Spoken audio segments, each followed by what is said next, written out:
All right, welcome, kings and queens. We are back, y'all. We're talking Love and Marriage Huntsville, season 8, episode 3. Yep, I said episode 3.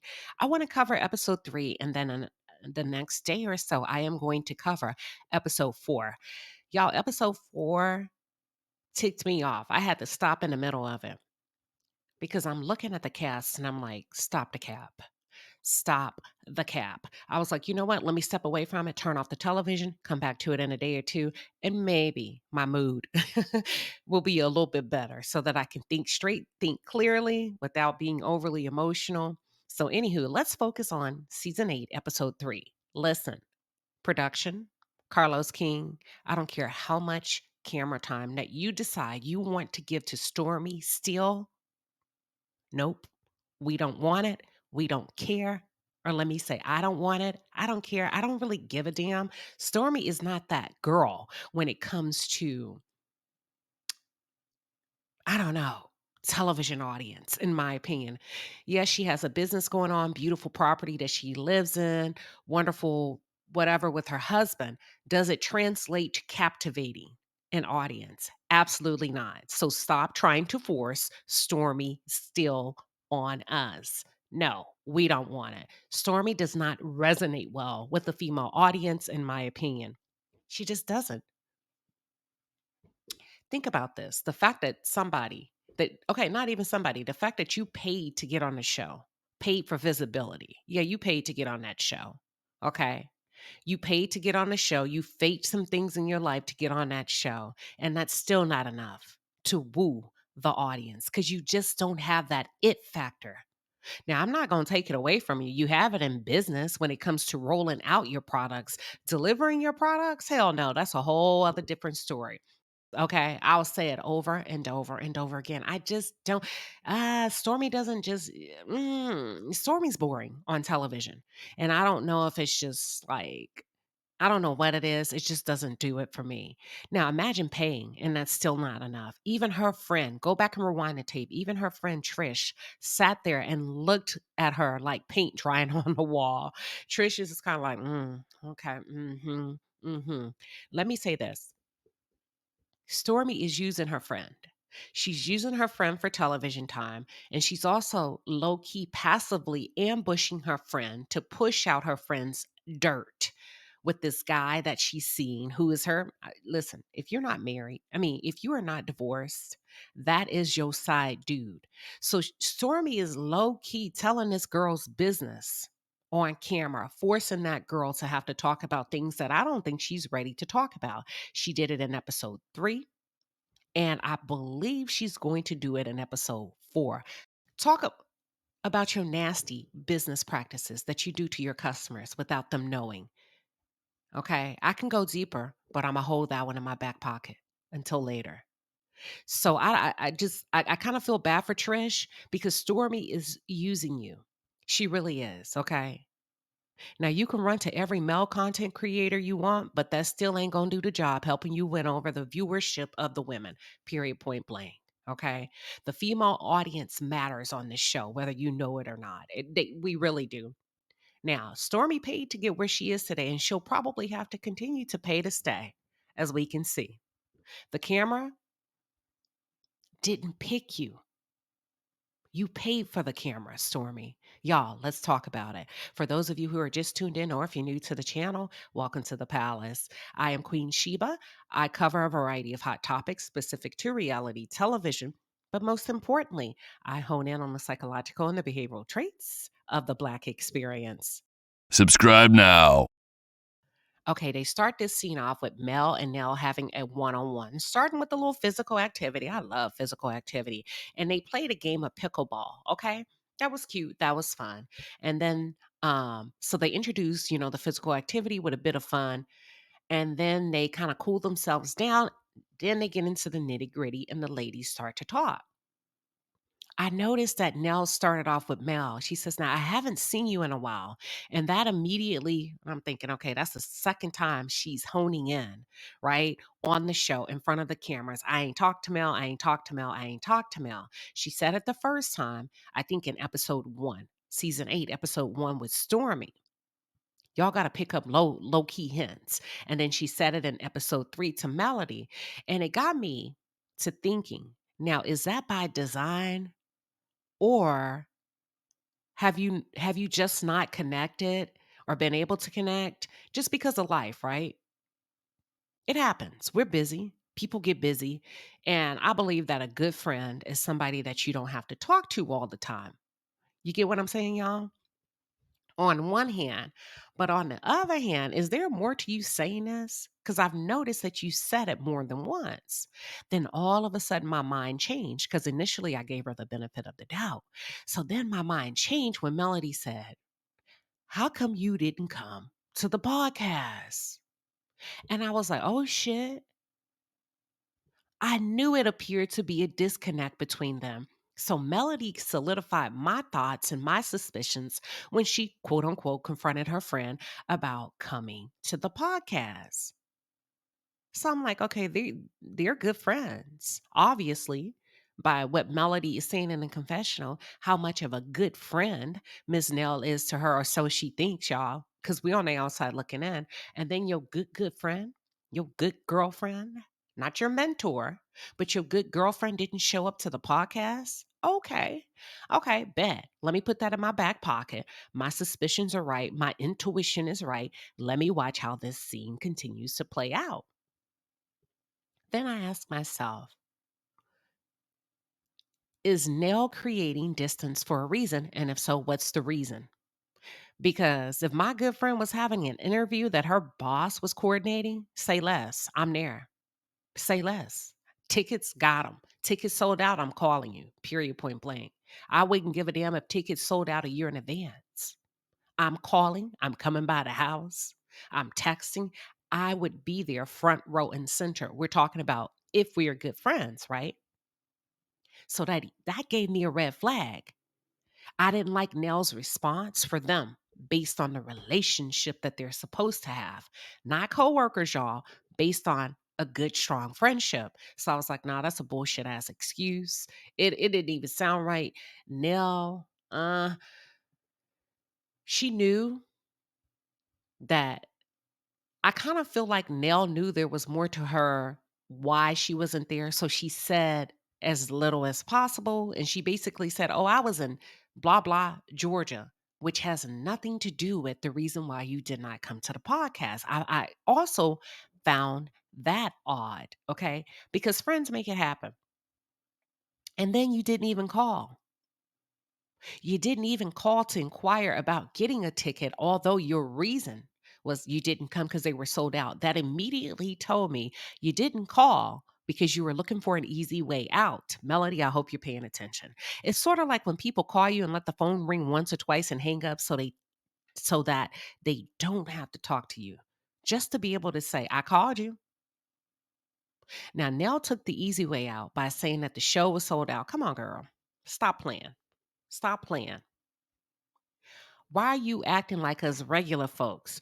The rules of the show being sold out does not apply to you. You're in the inner circle. Okay? You're not regular people like us. Y'all have sat down and broke bread. Y'all have been to each other's home. Y'all have traveled together. Y'all have years of history. You should have been there for her. Does this sound questionable to y'all, or am I tripping? I could be tripping.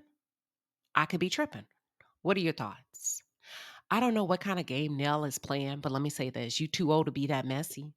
Now that this episode 4 came on and how you playing both sides of the fence, being a shit stirrer when it comes to Melody and Martell, I don't like it. I don't know what kind of game she's playing, but somewhere along the way, she has decided she is not Team Melody. And she plays a good game. And I think it comes with years of experience. She plays a really good game, period, point blank. She has decided by the weight of her actions, in my opinion, and the conversation that she had with Melody, she ain't really fucking with Melody like that. That lady said I was in Georgia and I didn't come because the tickets, keep in mind, $30 tickets were sold out. Child, please. Melody, baby, let me put you up on game. She didn't call you because she didn't want to come. Now you yourself said, Melody said in that scene, you called me for everything else. You called me fussing, you called me crying, or something like that, she said. But she didn't call you to say, how can I get tickets to your show? I want to be there to support you. I'm like this. Rule of thumb number one, if they wanted to, they would. Y'all better remember that. If they wanted to, they would. If they wanted to come, they would have came. If they wanted you there, they would have invited you. Okay? Remember that. It'll save you a lot of trouble in the future. Bullshit ass excuses that you gave that lady, Nell, I see straight through that. Y'all, I see straight through it. But it's as clear as day that Nell was lying. Okay. Nell is lying. Now, it looks like we're going to have to continue to watch the rest of the season to really figure out what's going on with Nell. It's funny how a lot of these people get in these situations where they determine or decide low key, Melody's going to be my target. And I'm going to talk about that in a separate video. Melody's going to be my target. I'm going to come out in an interview. I'm going to label her as problematic. I'm going to stand and advocate for Martell and say, I do not believe he should be arrested as a black man, only to 72 hours later. What, 72 hours later, 3 days, 4 days later, have your son arrested? You see how that works? If you just mind your own business, if you just sit down somewhere and mind your own family business and focus on the issues within your family, you would be okay. But child, that sounds too much like right. But it's as clear as day that something is going on with Nell. Nell, you have gotten really messy. Now, I gave you the benefit of the doubt last season because I kind of felt like you were low key stirring the pot, but I thought, oh, okay, like she coming out the gates hard, prying, trying to get Melody to talk about Martell. But okay, but you got an attitude when she asked you about Chris, and if Chris is a cheater, and is that the history of his behavior? Go back and look at her face. Go back and look at her face. She didn't like that. She did not like that at all. But let me say this. Sorry about that. Hold on. I think what's going on with Nell is Nell has perceived Stormy and Stormy's social activities to be the winning team. And I think Nell is a social climber. I do. I think she's a social climber. Melody may seem a bit reserved when it comes to that kind of stuff, going to parties, because I think she's so busy building her brand and evolving her brand. So Nell want to be the it girl. She want to be out. She want to be seen. And it's a little bit of usury on both ends, if you ask me, because I think she's using Stormy to get into places that she couldn't otherwise get into. Okay. I think she's utilizing her relationship with Stormy to enter into rooms, meet people, places, and go people, places, and things that she cannot do because Nell is an older woman. You know, this cast is significantly younger than her. And she's a beautiful older woman, but I think Nell wants to be on the scene. I do. So I think she chose what she perceived to be the winning team because she wants that social connectedness with other circles, other women. And low key, I think you didn't talk shit about Melody. I think you probably said some things behind her back. And you know how it is and how it works. When people talk shit about you like that, they back up off of you, y'all. They back up off you. But keep that same energy moving forward. Keep that same energy as the audience begins to see you for who you really are and they begin to comment and bloggers begin to do commentary. Keep that same energy that you led with in the beginning of the episode when you say, I ain't talked to you in a while. Keep it that way. And if I didn't say it, I'm going to say it again. I apologize. A predominant portion of this commentary will be centered on Nell. I'm picking up a lot of energy from her. For real, for real. So in this scene, she also goes a little bit further. I cannot stand fake. Okay. She pretended to be curious about Martell's arrest, knowing good and well she had her own thoughts about it. You see the kind of mind games people want to play with you, asking you questions about your shit when they've already talked about it. They've already formulated an opinion on it. Listen, but so what she did is she's had a whole conversation with Stormy. And not only that, she stood 10 toes down on the fact that she does not believe that Martell should have gone to jail as a black man. Girl, stop playing in our faces. Please do. But then you get in front of Melody and you present this innocent curiosity, this innocent act, and you pretend as if you don't even know what the charges are. Go back and look at that, y'all. Rewind the tape. What was it? Was it a domestic? Girl, you know good and well. You done talked about it. You done talk shit about it, probably off camera with your husband, with your cousin, your husband's cousin, with Stormy and everybody else. But when it's lights, camera, action, what Nell is doing is she's trying to play this long game of keeping her reputation clean in order to appease the audience. But is presenting as a different person behind closed doors. Just fake, in my opinion. And now that I'm seeing how Nell is coming out the box, I feel like she don't give a damn about Melody. Okay? I think she's chasing the spotlight. As a matter of fact, I think she is team Nell. Ain't nothing wrong with that. Ain't nothing wrong with you being team self, okay? Let's not get it twisted. You supposed to be team self. You, me, all of you listening in, Nell, it's the way of how you go about doing it. You ain't got to crush my work to build your work up. You ain't got to crush my fucking reputation to build you a reputation. If you are that girl, then you that girl. Okay? And I feel like Nell is playing a dirty game, like a lot of women. I'm going to tear your ass up behind the scenes.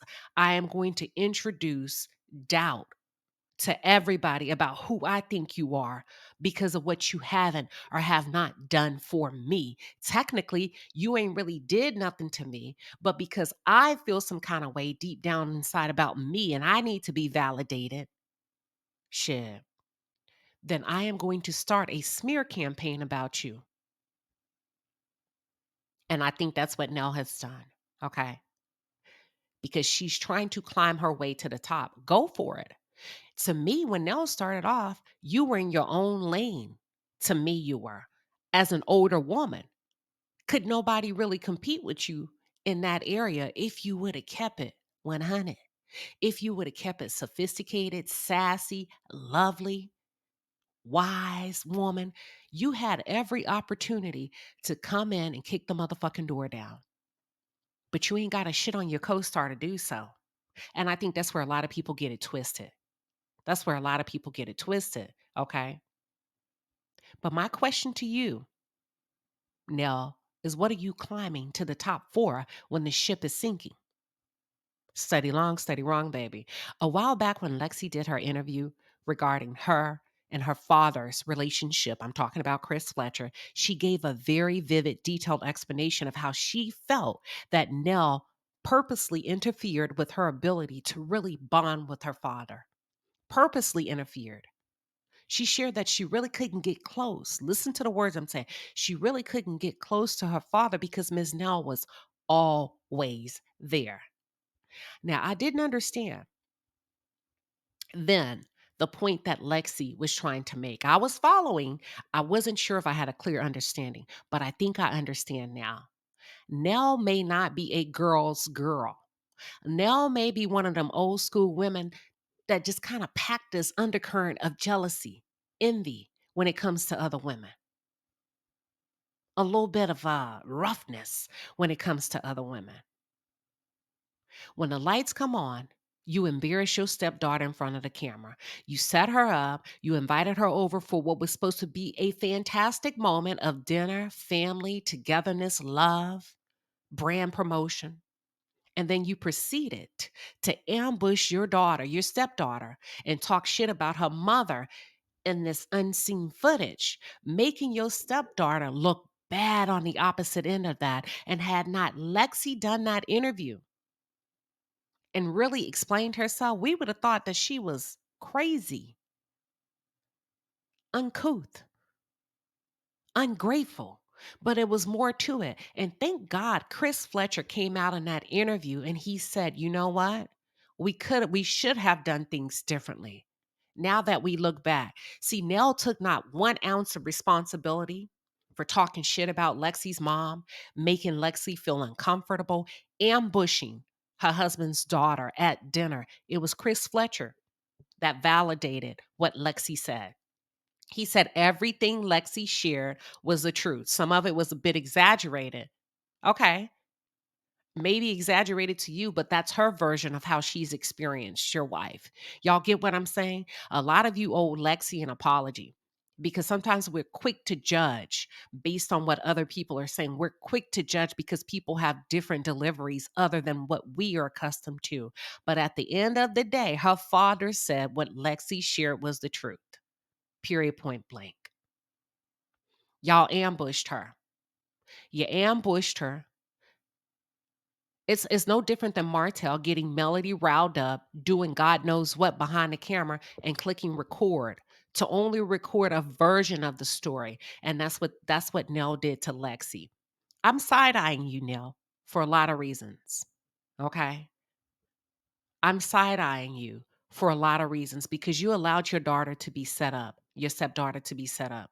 You allowed your stepdaughter to be judged, villainized, crucified openly for being what we perceived was overreactive, bratty, and disrespectful, not knowing that you came in kicking open the door and talking about her mother. Shit, that'll get any black person riled up.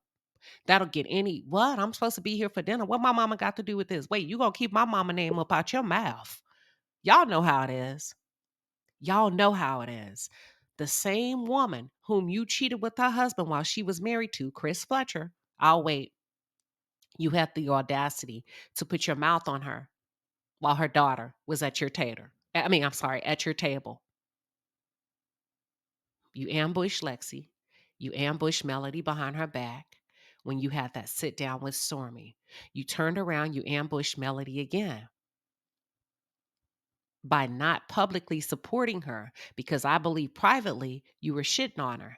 You ambushed Melody for the third time, showing no empathy and insinuating in your one on one interview that's supposed to be about you.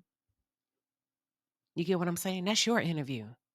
But you ambush your good friend again by insinuating that she's 50% responsible for some of the abuse that she's endured by Martell. Can I keep going, y'all? You've ambushed Melody time and time again. You've shown up to her events in the past talking about Martell. That's an ambush. That's an ambush, y'all. People that continue to bring you negative news about who said this, and that's an ambush. Those are spirit chasers. You see what I'm saying?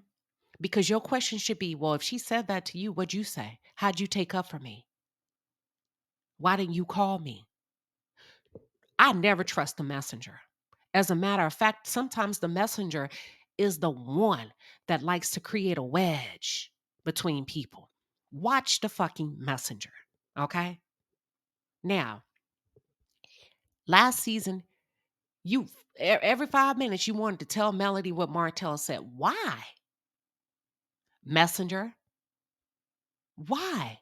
And they say, don't shoot the messenger. Well, you keep bringing me bad news. You keep raining on my parade. Can I enjoy myself? And then, hold on. I lost my thought. Shoot, let me get it back. So she's shown up in the past talking about Martell. Go back and watch it. Fact check me. Last season, she asked you not to pair her with Martell on the trip in Houston. And guess what you did? You paired her with Martell. That's an ambush. You've ambushed her again, having um, little to no regard what she needs and what she wants as a woman, first of all, and as a friend. And as a friend. Then you look that lady in her face after she gave you the rundown of what really happened. And then you place your thoughts. She never said, I'm sorry you went through that, friend. Oh, damn, friend. Now, had I known that, she didn't say that. Go back and watch it. She placed her thoughts above Melody's situation and said, now you know how I feel about a black man going to jail. You know what? Okay. Got it. She meant what she said, Melody. What she's saying is, I don't give a damn what he did to you. You know how I feel about you sending him to jail. And in that moment, when she said that, that made her right, Martell right, and Melody wrong. And that's why I said somewhere along the line, she's decided she's not Team Melody. That's not even a friendship, in my opinion. What friend does that openly on television? Shit, I'm like, is this a friendship? Or did you pretend to be friends long enough to get on the show? And this is what I mean by getting on the show. Melody was the only female that Nell had a relationship with prior to getting on the show. Now she's managed to get in and weasel her way around so that she can be independent outside of Melody. I think it's a beautiful thing to establish your own independence, but not by having to villainize someone. You get what I'm saying? If I were Melody, baby, you would never have access to me again. Because you're a little sneak now. You are a little sneak because why are you comparing a grown ass man by the likes of a Martellholt to your broken son and his woes and your son's woes with the law? What does that have to do with Melody and Martell? Okay. Your son's woes with the law is a direct result of his childhood trauma that you and his father are failing to acknowledge. And what you do is you put toys, big toys at this age, in their hands. And you dress them up similar to what Jamie Tyler and Arainer Tyler does with their kids. And you never tackle the internal struggles. You never talk about it. And a lot of parents don't want to talk about shit because I think you're afraid of realizing you really wasn't that good of a parent if we actually sit down and talk about it. You see what I'm saying?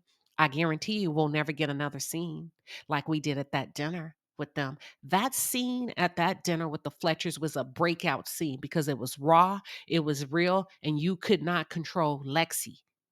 Lexi gave us the real, and you turned on Lexi because you wanted to contain her to protect you. Okay. Now, I'm going to say this. You knew Chris was married. You knew he was married. You said when you found out you left. I think, you know what I think? I think you're bending the truth. I think you gave him an ultimatum. Her or me. I have no respect for women that give married men ultimatums.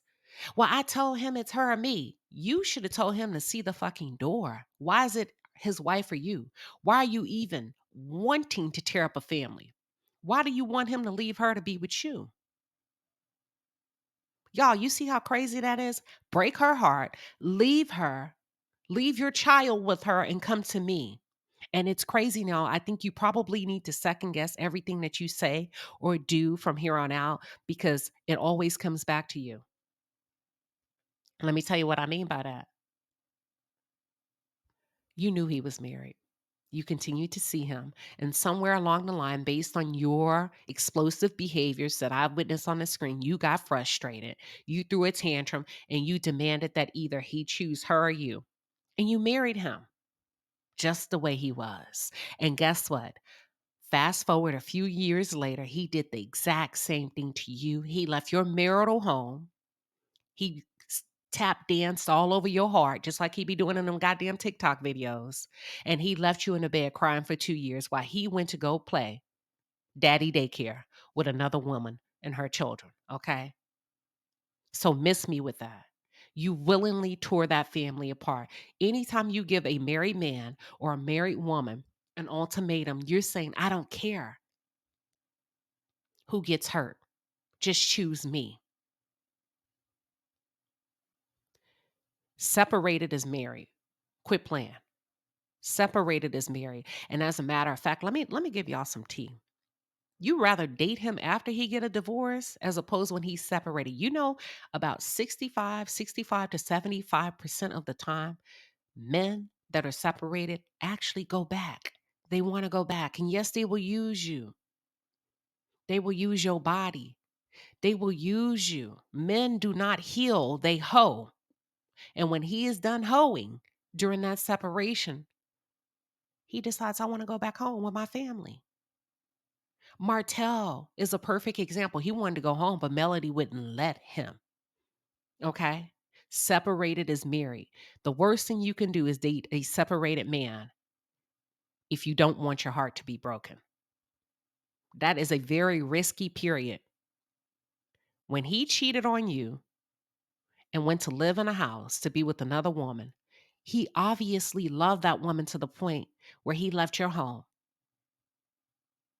He left those kids there with you. If I didn't know any better, I'd say you want Melody to adopt the same attitude as you, long suffering, old faithful. No matter what he does or how he does it, I'm going to be here waiting because having a piece of man is better than having none at all. And it's caused you to behave in a bad way as an older woman. And I hate to see it. I hate to see it. Then they transitioned to Nell in the green screen room, and she said that when she saw Lexi's interview, it pissed her off. Why did it piss you off when her dad said that mostly that Lexi told the truth? Why would the truth piss you off? How do you think Melody felt when she saw your interview? How do you think she felt? So you were pissed off by Lexi's interview as opposed to pausing and really looking at it like, damn, we got a lot of work to do. I didn't know she felt that much hurt in her heart. I didn't know that we have caused her that amount of pain as adults because we were selfish. We were lusting after each other. We never realized the impact it would have on her. I don't know. Instead, you villainize your stepdaughter and you call it typical Lexi. If she's typical, what are you? Because you were doing the same thing to Melody that you're claiming that Lexi is doing to you or has done to you. Melody, let me tell you something. It was a group decision, darling, that they were not going to support you. That is clearly obvious. Nell said that she had some making up to do to you because you had been there for her. And now that she's listened to you, it's important now that she shows up for you as a friend. Baby, you know what? Don't worry about it. Because if I got to tell you that, then we're not friends anymore. And then she doubled down and she didn't show up for your mimosas with Melody. And then she tripled down and didn't show up in time for your performance this past weekend in Huntsville. Baby, if the writing is not on the wall, I don't know what is. If the writing ain't, and then, hold on, my thoughts are coming so fast. Let me say something. And then for those of you that said Stormy showed up, I think that was chess and not checkers. Stormy showed up because I think there was something going on with Stormy and Leticia them.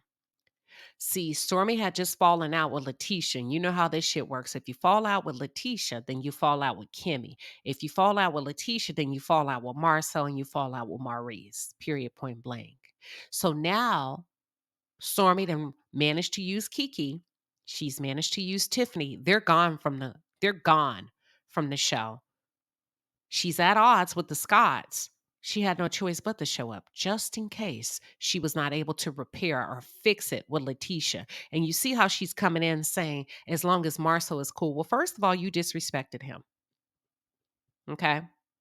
First of all, you disrespected him. Y'all better learn the game that Stormy's playing. So when Stormy showed up for Melody, it was chess, not checkers. Stormy showed up just so that she would have something in her back pocket if she needed to repair her friendship or her association. What is it called, y'all? An associate. Yeah, just in case she needed to repair things with Melody from that angle. All right, let's shift real quick to this scene with Leticia, Kimmy, and Melody. Have y'all noticed that Leticia and Kimmy don't do well one on one? They cannot stand on their own in front of the camera one on one. They like to ambush the other ladies, they like to tag team you. Production, stop the bullshit, stop the cap, start separating them.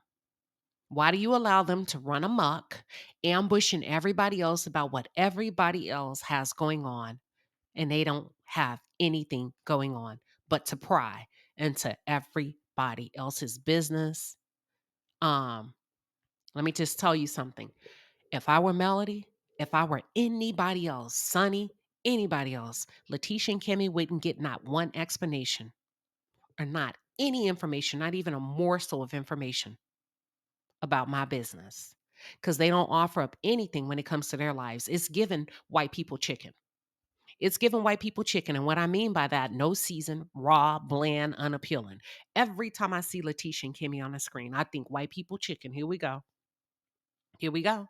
Ain't no way they be able to get paid off of my back with me explaining my why I'm moving the way I move when it comes to an abuser, and they get to sweep their shit under the rug. Because Maurice is abusing you, sweetheart. Maurice is abusing you, Kimmy, but you don't talk about it. And I'm going to talk about him in a different commentary. So stop the crap. Let's cut it. Leticia and Kimmy, they ain't giving nothing. And I really wish they would leave the show. They ain't giving nothing this season. Kimmy seems burnt out, in my opinion, but for some reason, she's hanging on. Barely, like the kids say, barely, but she's hanging on. But they're not really bringing anything. They are giving the bare minimum when it comes to the show. I think they didn't quiet quit too. I think they have quiet quit. I think they've gotten together and said, "Listen, we ain't talking about shit, and if we can just go to work and get a check, then that's what we're gonna do." Now let's transition really quickly to Trish and Stormy. Mm, Trish, y'all, I picked up a lot of vibes from Trisha. I'm gonna just kind of run off my thoughts on her. What came through the screen for me? She seems express expressionless. She seems sad, like she's carrying a lot. She seems empty. She seems, I don't know. And this is not a dig. She just seems like her light has been blown out, like her glow is gone. Her eyes didn't have any life to me. None. I'm getting a lot of sadness eliminating from the new girl Trish, and I'm hoping she'll be able to work through the things that she don't talk about. When she talked about herself, there seems to be this heaviness. Okay.